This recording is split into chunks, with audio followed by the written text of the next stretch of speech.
Matamgi Manipuri Wari channel asibu tabiriba khwai pumnamakpo taram nokjeri ngasi sumahausan ko Panthung Wangmada tara suba tangkak amok putuna lakjeri mayam punna taminarasi Ricky kay ko mama ningsinglakpagom sangramda saron thoraktuna yeng thorakdi report to the hospital maming diaram biyai hoi adu bude shu khangi yeng lugi khalini ado wari makhataro aduna loraba Ricky machin haife chingkhalanga nokli ita afaba midi laina sa pamin hainari doni jalange khana chatkrabani made numitu magtada magi punsi sinthalo shilamdana pawase dele de karshu khangkidaba male nongalaga engolda call tawri dariki tabra tai yam tamna ikai kaina ai kainom ta haige hayu amado phone switch off legre ngasiu na sen haina khimne malo bala ke haibane ai loishilanga ngai amta haibiu ba ko dari ke tomthela kon taw engonda si number de yawe aduda aina mang taw bodo ikai baine amta taw biu ko waira bara aina bo mai wari sadana kanai wari saw habra phade thongal de leram ai lage makata banangre phone do kakre ikui dana Ricky yoragde daily ga punna mayramagi yumda lakminari Ricky gi matawdo daily haifeti jingnaba phawre aduba mana kem thairakta baduda wa hawdokfam khangdrabani thodok amadi thokle haibadi jingnare matin kodiyo tharaduna hairakle kaidawrage dariki mong hadana kamta reaction yawdana ichamchamna hairakle kaisu tawdida awodi kedogoi langtrino ma thaba mukchilaba Ricky kari karamba saklon logduna hangliba wahangdagi pawkham pigani haiba ma khangre yauraga khangani wahangduna loina samjinkhre mairambagi yumda angawma phizo setpa kayana miyam tenlaga leirami lilidu tapna gari dagi kumtharakle kitang laptakna bimol amadi ahan khara kaptana leirimbado ma ori ipagi bungo haina kaptuna tingthabado haifet dai mage wakhalda tomthen leite khalai mairabagi wakhaldi khallude adubu makhata na bibolna ipagi bungo chawwa kaino nangda akhoido ulibana tawsibo achowa haiba wahai ama yorokpaduda lili thangnamba khongthangdo job lepi tilliba miyamdo mathang lili da mitfam thamnakle black jeans tuda white color gi figure sartuna tagen tawri sneaker su samaga masam sa wangna punduna roll tawsili maroon color gi lipstick misna da muba kajal eksele ngasi lili do keri bahai do iramale thongjol lagi tomthena mama musamduna pathorakle ahin chupa kaplabagi fibam songno ure ibe thoido makol sisi siri kapadu maslepte achuba nang ima da marodo na chakrabro imagi chuba jumle haujikti lili bab tare laikidri basi mairabani haibado ma khangle mana khwaidagi thamui songna kapkhibasi numiti mama laikidaba numitone aduga ngasina ani suboi dawribra mairabaga maga kainaba mikuptune mana punsida khwaidagi kikiba asiba mahagna khaidokna hankibani asiba mahagna khaidokhini haibadi mahaksu khangle adubu mikupsimaktada asungana kainabagi sarok thungani haibadi nongmada khankidabane ibe thoi lili ding dona kapli amangsu coffin do da kole yengoda ya choba ichali liselai de ima saute ma da ngona chai de ba moi ba do ima na ya de se ai kem da thing ma pi ri de ima ge choba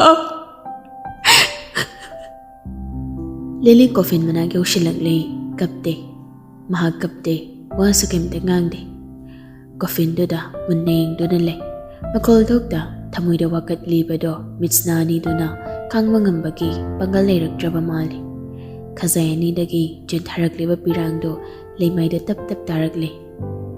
ꯀꯩꯅꯣ ꯑꯩꯅ ꯎꯔꯤꯁꯦ ꯀꯩꯅꯣ Abu ꯑꯩꯅ ꯀꯧꯕꯁꯦ ꯈꯪꯃꯔꯣꯏꯗ꯭ꯔꯣ?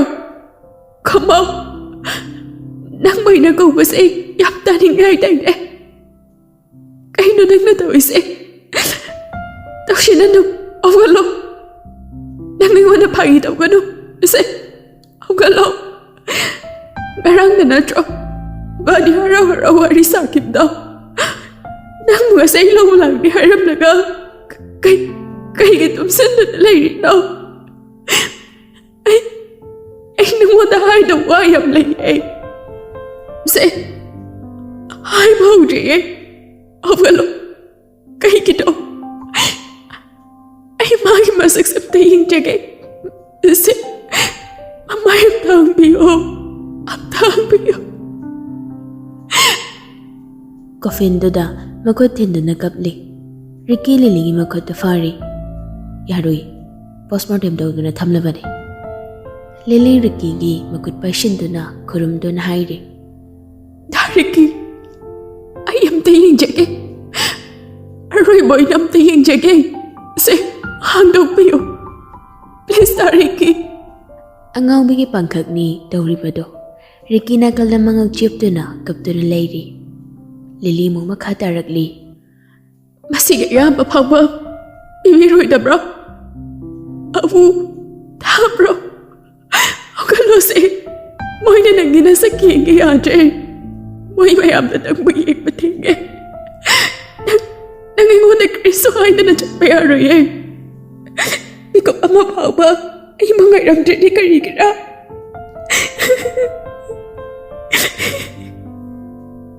ꯏꯕꯦꯝꯃ, ꯇꯣꯛꯑꯣꯅꯦ. ꯏꯄꯥ ꯍꯣꯏ ꯅꯪꯕꯨ ꯌꯦꯡꯕ ꯉꯝꯗ꯭ꯔꯦꯅꯦ. ꯃꯥꯅꯦ, ꯑꯩꯗꯤ ꯐꯠꯇꯕꯤ ꯃꯃꯥꯅꯦ. ꯃꯆꯥꯒꯤ ꯑꯅꯤꯡꯕ ꯑꯄꯥꯝꯕ ꯌꯦꯠꯄꯤ ꯃꯃꯥꯅꯦ. ꯑꯆꯧꯕ, 이마기 와세 난 따드는 잘라먹어. 마판통다 이마는 릴리브 빰데 하이저러버서네. 다모이는디 야닝다바 릴리브 잉티박 엠달라이키드네. 나바다 더키부당 독도댕이 아이니 야닝다바 그라펑 독바니 세. 나마부 와로브로 아조바 이마랄리네 아조바 이마랄리 이마랄리. Nasiun asida, ibu kau ribati, masiun abra. Ibu tak doa baca kinua. Ayam kijaye. Ima cakra mamadong, nang lay hai tada. Hing mengambane. Kuning mang nang nuai kibana tra. Ayawan gay tanafam. Adugang asidi. Saksarya mama maraksida, krigitan hundog bra. Chat ki kali krigira. Nagayuna chat lagi harum na chat mayari. Ay kaya bayaw na nang katay na sa chat loy ay dede. Nasidin kayo na. Ay kaya bayaw na damlid eh. Ako lang. Ay nagadi eh. Nang tumbada. Ay nagaba piti eh. Say. Ako lang. Yang haidri matawdo. Dahaidri wakat singdo. Ang awagi saklot ni manalaw riba. Karamba, karipian na balay banano, mamang mapogda, karipap jelo banano. Mino ka manok pada, thang na mamikopda. May sadya majama lang sinbiriba. Daong gayaw na daong nibra, maralay jadrabi, mahagyawan bado, ingning kito na. Lilinga, mamagadi, kaman bado na, adumang wan thakri, mayabagi mathaw mangam pangtokpaso, yawangam kidre. Jayo lamang mo, lili di drifyanto na, kari matachana thakdana, hospital la layki. Usof kat palura ba matong, ibet hoy gabi mo ang kana, lilingi mapagi managda chato na. Mayrama na pamlambagi matong inna, lilibo, dalida coaching thana bahay na ruban. Ahan ba titi yaramdi? Adubo ko na, lili na yarak pamali. Sangram, wari sagdamo na tari hay ko, mga gnomli. Wa maghatarag pangay di, mahak maragthati. Asam na lili na, dalida coaching yaw na, UPSC exam thado na. IAS fang mani. Adubo kari kar mawakal na dokhang de. IPS oy nalaw kibani. ꯑꯗꯨꯗꯤ ꯃꯥꯏ ꯅꯤꯡꯖꯕꯝ ꯂꯩꯔꯝꯒꯅꯤ ꯍꯣꯏ ꯑꯗꯨꯕꯨꯗꯤ ꯃꯩꯔꯥꯕꯅ ꯂꯤꯂꯤꯒꯤ ꯃꯃꯥꯒꯤ case ꯑꯃ lawyer ꯑꯃ ꯇꯥꯟꯅꯔꯝꯃꯦ ꯍꯥꯏꯅ ꯍꯥꯏ ꯃꯗꯨꯗꯤ ꯈꯪꯕ꯭ꯔꯥ ꯈꯪꯍꯧꯋꯤ ꯃꯤꯁꯛꯇꯣ ꯃꯃꯥꯕꯨ ꯍꯥꯜꯂꯤꯕ ꯃꯤꯁꯛ ꯑꯗꯣ ꯃꯥꯅ ꯈꯪꯂꯦ ꯍꯥꯏꯅꯁꯨ ꯄꯜꯂꯝꯕꯅꯤ ꯁꯪꯒ꯭ꯔꯝ ꯌꯥꯝ ꯂꯥꯡꯇꯛꯅꯅ ꯃꯥꯅ ꯈꯟꯖꯔꯝꯕꯁꯤꯡꯗꯣ ꯈꯔ ꯆꯨꯝꯒꯦ ꯇꯧꯔꯛꯄꯒꯨꯝ ꯇꯧꯔꯛꯄꯗꯨꯗ ꯑꯗꯨꯗꯤ ꯃꯤꯁꯛꯇꯨ ꯀꯅꯥꯅꯣ ꯑꯗꯨꯗꯤ ꯑꯩꯉꯣꯟꯗꯗꯤ ꯍꯥꯏꯔꯝꯗꯦ ꯏꯇꯥꯎꯅ ꯆꯤꯡꯅꯕ ꯃꯤꯒ ꯂꯩꯔꯕꯗꯤ ꯍꯥꯏꯕꯗꯤ ꯃꯩꯔꯥꯕꯅ ꯃꯃꯤꯡ ꯍꯥꯏꯐꯦꯠꯇꯪ ꯄꯜꯂꯝꯕ ꯑꯣꯏꯔꯁꯨ ꯔꯤꯛꯀꯤꯁꯦ ꯅꯤꯡꯁꯤꯡꯅꯕ ꯍꯣꯠꯅꯖꯩ ꯑꯗꯨꯕꯨ ꯃꯉꯛꯇꯣ ꯍꯥꯏꯔꯛꯂꯤ ꯑꯇꯣꯞꯄ ꯃꯤ ꯀꯅꯥꯒꯤ ꯋꯥꯔꯤ ꯀꯌꯥ ꯁꯥꯒꯟꯗꯦ ꯑꯗꯨꯅ ꯆꯤꯡꯅꯕ ꯃꯤ ꯑꯃꯇ ꯑꯩꯉꯣꯟꯗꯗꯤ ꯄꯜꯂꯝꯗꯦ ꯃꯩꯔꯥꯕꯒꯤ ꯃꯤꯁꯤꯁꯦ ꯑꯦꯛꯁꯤꯗꯦꯟꯅꯦ ꯍꯥꯏꯅ ꯈꯟꯕ꯭ꯔꯥ ꯅꯠꯇ꯭ꯔꯒ ꯑꯇꯣꯞꯄ ꯆꯤꯡꯅꯕ ꯂꯩꯕ꯭ꯔꯥ ꯁꯪꯒ꯭ꯔꯝ ꯈꯪꯅꯤꯡꯕꯅ ꯃꯈꯥ ꯇꯥꯅ ꯑꯃꯨꯛ ꯁꯝꯊꯔꯛꯂꯤ ꯗ꯭ꯔꯥꯏꯚꯔ ꯙꯅꯟꯖꯣꯏꯗꯨꯗꯤ ꯀꯅꯥꯅꯣ ꯀꯩꯅꯣ ꯃꯨꯟꯅ ꯈꯪꯕꯤꯕ꯭ꯔꯣ ꯍꯥꯏꯕꯗꯤ ꯑꯩꯅ ꯆꯤꯡꯅꯔꯤꯁꯦ ꯃꯩꯔꯥꯕꯒꯤ ꯃꯤꯁꯤꯁꯦ ꯑꯦꯛꯁꯤꯗꯦꯟ ꯑꯣꯏꯔꯗꯤ ꯐꯔꯦ ꯀꯔꯤꯒꯨꯝꯕ ꯑꯣꯏꯔꯝꯗ꯭ꯔꯕꯗꯤ ꯂꯝꯕꯤ ꯑꯅꯤꯈꯛ ꯂꯩ ꯍꯥꯏꯕꯗꯤ ꯙꯅꯟꯖꯣꯏꯅ ꯃꯩꯔꯥꯕꯕꯨ ꯍꯥꯠꯄ ꯑꯃ ꯅꯠꯇ꯭ꯔꯒ ꯑꯇꯣꯞꯄ ꯃꯤꯅ ꯙꯅꯟꯖꯣꯏꯒ ꯃꯩꯔꯥꯕꯒ ꯄꯨꯟꯅ ꯍꯥꯠꯇꯣꯛꯄ ꯑꯃ ꯚꯥꯏ ꯙꯅꯟꯖꯣꯏꯅ ꯍꯥꯠꯄ ꯑꯣꯏꯔꯗꯤ ꯃꯥ ꯃꯁꯥꯁꯨ ꯁꯤꯖꯔꯣꯏꯗ ꯑꯃꯨꯛꯁꯨ ꯈꯜꯂꯒ ꯍꯥꯏꯔꯛꯏ ꯔꯤꯛꯀꯤꯅ ꯊꯥꯖꯗꯦꯗ ꯇꯥꯃꯣ ꯙꯅꯟꯖꯣꯏꯅ ꯃꯩꯔꯥꯕ ꯍꯥꯠꯀꯅꯤ ꯍꯥꯏꯕꯗꯤ ꯅꯠꯇ꯭ꯔꯒ ꯏꯅꯥꯎꯅ ꯍꯥꯏꯕꯒꯨꯝ ꯍꯥꯠꯄ ꯂꯣꯏꯔꯒ ꯁꯨꯁꯥꯏꯠ ꯇꯧꯔꯤꯖꯥꯠꯂꯣ ꯃꯥꯁꯨ ꯃꯕꯥꯅꯤ ꯃꯨꯟꯅ ꯃꯤꯀꯨꯞ ꯈꯔ ꯈꯜꯂꯤ ꯁꯪꯒ꯭ꯔꯝꯅ ꯃꯈꯥ ꯇꯥꯔꯗꯨꯅ ꯃꯗꯨꯅꯤ ꯑꯩꯅ ꯆꯤꯡꯅꯔꯤꯕꯁꯤꯁꯨ ꯃꯗꯨ ꯑꯣꯏꯔꯝꯒꯗ꯭ꯔꯥꯅ ꯃꯩꯔꯥꯕꯒꯤ ꯌꯦꯛꯅꯕ ꯍꯥꯏꯕꯗꯤ ꯅꯨꯡꯉꯥꯏꯅꯗꯕ ꯊꯥꯏꯅ ꯁꯥꯎꯅꯈꯤꯕ ꯂꯩꯕꯁꯤꯡꯅ ꯊꯕꯛꯁꯦ ꯄꯥꯡꯊꯣꯛꯄ ꯑꯃ ꯔꯤꯛꯀꯤ ꯃꯉꯛ ꯍꯥꯏꯗꯨꯅ ꯑꯣꯏꯔꯝꯃꯣꯏ ꯍꯥꯏꯕꯒꯤ ꯃꯑꯣꯡꯗ ꯏꯇꯥꯎꯅꯁꯨ ꯈꯪꯂꯝꯒꯅꯤ ꯚꯥꯏ ꯃꯩꯔꯥꯕꯗꯤ ꯉꯁꯤ ꯐꯥꯎꯕꯗ ꯀꯅꯥꯒꯨꯝꯕ ꯑꯃꯒꯤ ꯅꯨꯡꯉꯥꯏꯇꯅꯕ ꯈꯟꯅꯕ ꯑꯝꯇ ꯌꯥꯎꯈꯤꯗ꯭ꯔꯤ ꯃꯥꯗꯤ ꯃꯤꯅ ꯄꯦꯟꯖꯔꯁꯨ ꯃꯥꯁꯨ ꯄꯦꯟꯖꯕꯅꯤ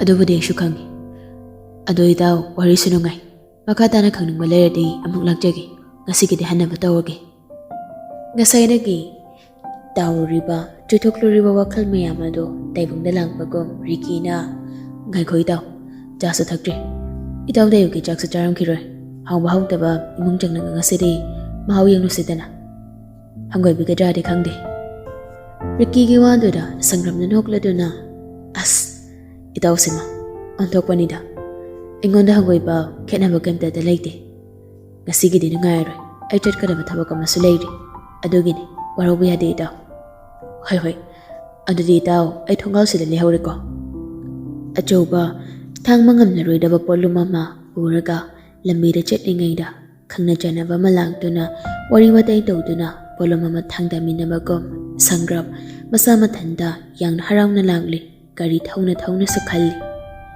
ꯃꯁꯤꯒꯤ ꯅꯨꯄꯤꯁꯤ ꯐꯣꯟ ꯁꯨꯝꯇ ꯇꯧꯔꯛꯇꯦꯅꯦ ꯃꯩꯔꯥꯕꯒ ꯙꯅꯟꯖꯣꯏꯒꯤ ꯃꯌꯨꯝꯗ ꯄꯣꯁꯃꯣꯔꯇꯦꯝ ꯔꯤꯄꯣꯔꯠ ꯑꯃ ꯌꯦꯡꯃꯤꯟꯅꯔꯨꯁꯦꯅ ꯍꯥꯏꯁꯤ ꯉꯔꯥꯡꯗꯩꯅꯤ ꯑꯗꯨꯒ ꯍꯧꯖꯤꯛꯐꯥꯎ ꯀꯩꯝꯇ ꯍꯥꯏꯔꯛꯇꯦꯕ ꯑꯩ ꯆꯪꯍꯟꯅꯤꯡꯗ꯭ꯔꯤꯔꯥ ꯈꯪꯗꯦ ꯃꯥ ꯌꯥꯎꯗ꯭ꯔꯁꯨ ꯏꯊꯟꯇ ꯀꯣꯛ ꯆꯪꯅꯤꯀꯣ ꯍꯥꯏꯅꯕ ꯂꯩ ꯃꯁꯛ ꯐꯖꯩ ꯁꯦꯜ ꯄꯥꯏ ꯍꯥꯏꯗꯨꯅ ꯍꯦꯛꯇꯃꯛ ꯅꯨꯡꯁꯤꯔꯨꯅꯨ ꯂꯝꯆꯠ ꯅꯥꯏꯗꯕ ꯍꯤꯡꯆꯥꯕꯒꯤ ꯊꯃꯣꯏ ꯑꯣꯏꯔꯝꯕꯁꯨ ꯌꯥꯏ ꯐꯠꯇꯕꯅꯤ ꯑꯃꯣꯠꯄꯅꯤ ꯍꯥꯏꯗꯨꯅ ꯍꯦꯛꯇꯃꯛ ꯂꯪꯊꯣꯛꯂꯨꯅꯨ ꯃꯤꯔꯥꯏꯔꯨꯅꯨ ꯃꯗꯨꯅ ꯃꯅꯤ ꯑꯃꯨꯛ ꯑꯣꯏꯔꯝꯕꯁꯨ ꯌꯥꯏ ꯂꯥꯏꯔꯔꯤ ꯍꯥꯏꯗꯨꯅ ꯍꯦꯛꯇꯃꯛ ꯇꯨꯒꯠꯆꯒꯅꯨ ꯃꯥꯒꯤ ꯁꯥꯁꯤꯡꯕ ꯊꯃꯣꯏ ꯑꯃ ꯄꯥꯜꯂꯝꯕ ꯌꯥꯏ ꯅꯪꯕꯨ ꯅꯨꯡꯁꯤꯖꯕ ꯃꯤꯁꯛ ꯑꯃꯠꯇ ꯂꯩꯇ꯭ꯔꯦ ꯍꯥꯏꯗꯨꯅ ꯋꯥꯔꯨꯒꯅꯨ ꯅꯪꯕꯨ ꯂꯣꯟꯅ ꯅꯨꯡꯁꯤꯖꯕ ꯃꯤꯁꯛ ꯑꯃꯗꯤ ꯂꯩꯔꯝꯕꯁꯨ ꯌꯥꯏ ꯂꯤꯂꯤ ꯉꯁꯤꯗꯤ ꯃꯥꯒꯤ ꯇꯤꯝ ꯀꯅꯥꯁꯨ ꯌꯥꯎꯔꯛꯇꯦ ꯅꯍꯥꯟ ꯃꯈꯩꯗꯤ ꯃꯥꯒꯤ ꯇꯤꯝ ꯄꯨꯗ꯭ꯔꯁꯨ ꯇꯣꯝꯊꯤꯟꯒ ꯈꯛꯇ ꯑꯣꯏꯔꯁꯨ ꯆꯠꯃꯤꯟꯅꯈꯤꯕꯅꯤ ꯑꯗꯨꯕꯨ ꯉꯁꯤꯗꯤ ꯀꯔꯤ ꯈꯟꯕꯅꯣ ꯈꯪꯗꯦ ꯇꯣꯝꯊꯤꯟꯒꯤ ꯃꯌꯨꯝꯗ ꯑꯣꯏꯕꯒꯤ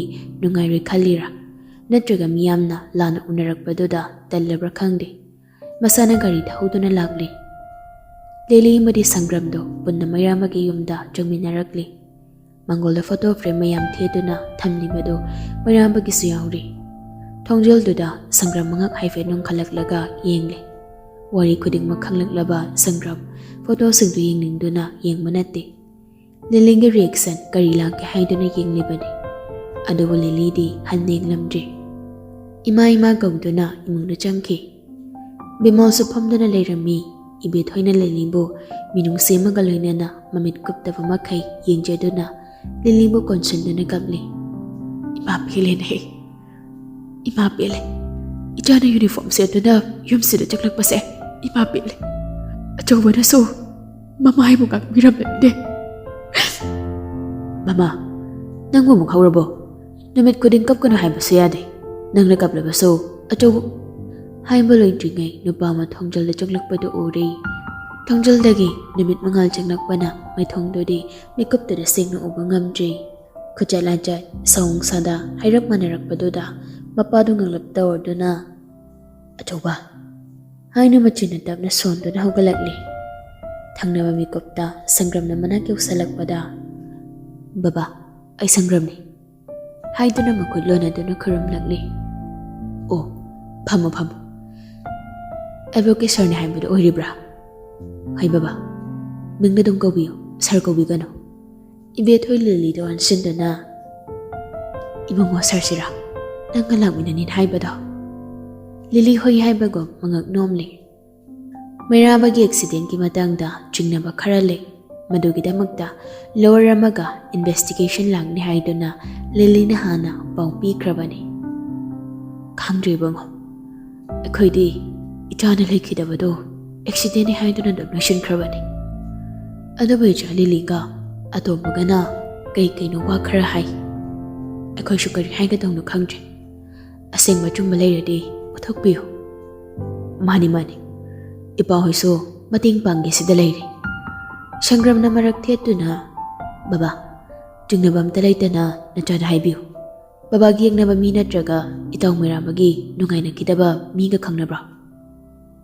Ibong ko sahe, ato kung matilay gani matajatin eh. Ityada na ang tamiga yan na de, kanay nungay na de haiba, am tatadri. Mingi pa na badakan ba ityani de. Wari si kutuloy rin, masigin upasa na, mahaning madukok haragay de. Mingi history mo tigalay rin. Ay naloy na tigat baluyo dobo ay apayak sarna na. Sangram na mamit pairap yung langga, Lili, wakal kaliba ni. Aduga sad hayrakli. Ima, postmortem gi report am tinggi. Sangram makata na hanggi kalamba do, Lili wahay do na warning pirak pagom, hainang balay raso, hang bangam kidre. Report do putok do na, puning minari. Life Care Hospital. Mamit ato pa do chuytok di. Sangram na yung libadi, hospital maming sa jumli, mga nakalamba do. Mamagilang katpukoy draba, hospital na doon ni. Adobo mo ang hada, makawahang hanglagli. Driver do gidilay bro. Mga gidilay tin hey bungo, magim dalay ram gani. Sangram lilida, tawa sa hay bagom ingit daw doon na. Jesse ay naparagay ma. Ako'y sumutong na batawag eh. Hay doon na hukalagli lilido. Sangram na. Ngay ko madam. Itaw miramagi room daw, hay firam ta changlam se. Chumi. Miramagi room na changma se, makoy na kanarakan ni hay makhangi, ngay hagduda, Lily na kaumani. Miramagi room da so, hay fit kari-kari, mana evidence funky balay briyengi, kanda na lakpani. Sangram na ning sanglakpa duda, yam na parabani, mabani chang na, room na kuyot oli. Drawer kaya chang tok na, file kaya hangdok na tiri. Ado arim batano na thoragli. Adodi, driver da nandri kiyam da yushilurasi. Tunggal thorakpada Sangram na Lily da hangagpani. Hoy, Lily di thawa sadana paragliwa report ado mamangi sitilang silangga maso driver ga sito da kakanya batawri. Madam, amtangay ko. Madam ngang singaw pa sunatay, gari doy thawjagi. Lamsay fe lampani na, ay gari si thamlam nangga, gari matang napo na chalasi. Pirakliba suggestion na do afaba ni. Lamsang jatpada magari thawasi kaya kuloy di haiba Lili masana kangni. Adaba sangram ang gari amatada tumina daw si mata sing na tanditale. Ado pa mi yarok pasunate o pailete sangram na gari thawdo na pangayita na langli. Lambi daw kaya ngang na day gari na hana hay ni gari na kon gani sangram magkuktakan na nainari. Guess ki wahong do kadra. Natraga kari karama maongda Lili ka nagsanaga ni Haibasi makan bagwiri. Ado nga siso manang magduda Lili pamli bani. Ado faw bumagi wakal rai dandri. Haining bangang ning badi lising ni. Ado ba jumbal duda kanghaw din haidoki. Ganyang jar ki mada. Kangsoy, iron ba? Ado ka alunga kamin nga waga jay. Makata na gari ko hanghang sige sim sari ngay Lili na maragtiya doon na hanglagli. Sir si kaday day na. Sir haidrosu yani, jahi soina khara halam dong mali. Dadara tamoro ina kau, thangwiban daini. Thangwiban palak paduda Lily khangang dana nokfit tawna machinagi thorakli. Yap nungsiba lamni ne. Sangram nungsiba haiba wahay ma yaurok paduda fat onthok to na yengnak ni. Lily shumikup phadi nunglam masak famdo set hanjili. Hanagom normal da dumak layri. Hang dona mafamda yaurok dona thanggal changlang pada angang khara samang da sanaramli. Marak dudagi nupa majama Lily na kauksin dona kakada nanjoy kang brahang bada angang dugi mapani na hairaki. Lily na mama kauktok handona manggol da nupi doga makoy ahom marat hadana pamli. Kari layrage hekta haibiu. Inama wasadom kautok tabi hekta hainjaragi. Tamon da nanjoy na laikida badogi postmortem report do amta hingjagi na lakjabani. Damaramba giso laujaragli. Ako'y jingnamam kaglay doon na nang investigation tawjawani. Madam, kari jingnama lay bimanaw. Ako'y jingnama do simak na hay doon na putok pa ding amjadri. Mado aseng majuma putok na bagay damang ta lakjari basini. Napido yam tap na jinglim na awang masak pamamaloy na doon na. Achong maseng bakang laga ay kinupado. Hinggalak kini hay basalaytri. Karibo ka na daw ribano da. Madam, sikraba mita na mangjaban haidone. Report to so. Ako'y da delay dre. Ado di kaday da layba. Sangram na hanggang pa ni. Hospital da da adamak layram gani. Kay daw ro ni. Report yung naga. Mina halam man hay raso ay napasanay da na guest hanggang pangang daw sinate. Sumang na sanariba angang singdiyang la da na. Ijani se. No magitara henda ba mahi masang pachana damhan ba. Masinata na ay atopa wakal kari sa kandrida. Lakli ba ani do magkakari hang sige kan bada wakal thokdre hangning basu foundre. Sangram hawgalag do na makut pocket home na do na. Ado di tema ako'y sithong na madawrage. Sumang yarok pa dalili mangi purse dagi pisa lang thok do na jinjong do na sanariba angang mari do da pisa yelami. Thank you auntie. Thank you uncle. Angang sig na hairagli wa wahay do da Lily do penje. Tanggal phangba nabi do na thindoragli. Asum na gari khara thawwa hawrakpa da khara mamni tawre. Nungsesukan na selli. Pongdi yam na nganli mari tadri. Adobo nong mangbana oiramali khara di mamli. Lily na ingbagi maong uba do da sangram heroga sar do na magi jike do lok sira khalli. Kan mga tawtharakpa ama maning na sitagi Lily makut lamduna beg adu da yawriba police ki jacket adu letsili. Sangram wakal khalli. Hero samanga ne nakandida masino bisibu profit patalay na doise. Haife non thaduna Lily nang maya fam jaga adu deyengli. Nang maya pasode.